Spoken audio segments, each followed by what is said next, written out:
Okay, guys, so today we're going to be talking about the T-bone steak. And the reason that we're going to be talking about the T-bone steak is because our local grocer had an incredible price on T-bones for $6.99 a pound.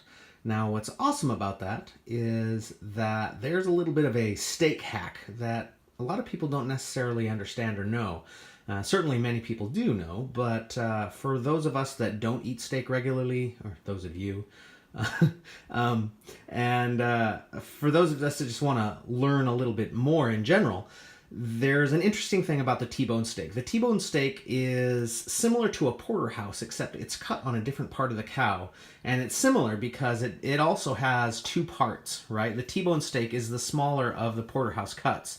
But you'll notice that there is both a color and a textural difference between the two sides, and that's because they're different muscles, right? So you have this bone that is actually splitting the different loin muscles that go all along the loin of the cow, of the steer specifically, because that's where these come, the biggest ones come from the steers.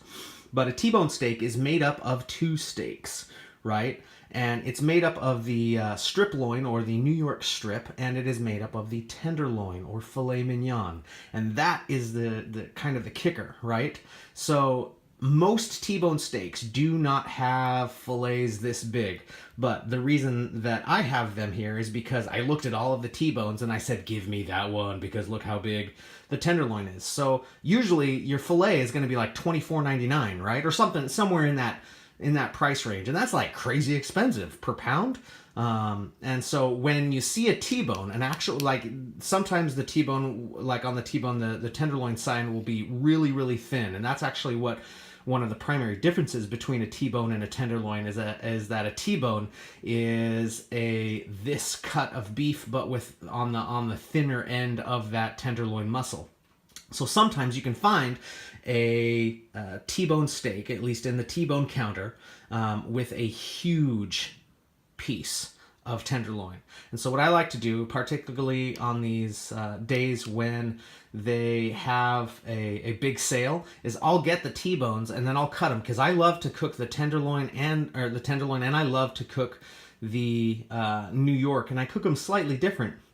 But I also like just the flavor and the texture difference, even though you can totally cook them all at once, and there's a lot of reasons why you might want to cook it bone in, but this gives me a great broth bone. It gives me a very nice fillet, and it gives me a New York strip that's also nice, all for that, on sale price of, say, $6.99 a pound, which sometimes happens. They use that as loss leaders to try and gain more people to come in, because when you buy this, you end up buying a whole dinner's worth of food. And so anyway, so I keep my eye out at the butcher counter for this kind of thing.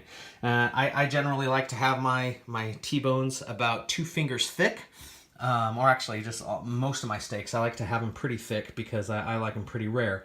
But I wanted to give you guys a little breakdown of what the T-bone is and the different parts that it's made up of. So when you see it on sale at your butcher counter, right, note that $6.99 is a whole heck of a lot cheaper per pound than $24.99, or even, sometimes $30 a pound for the filet mignon.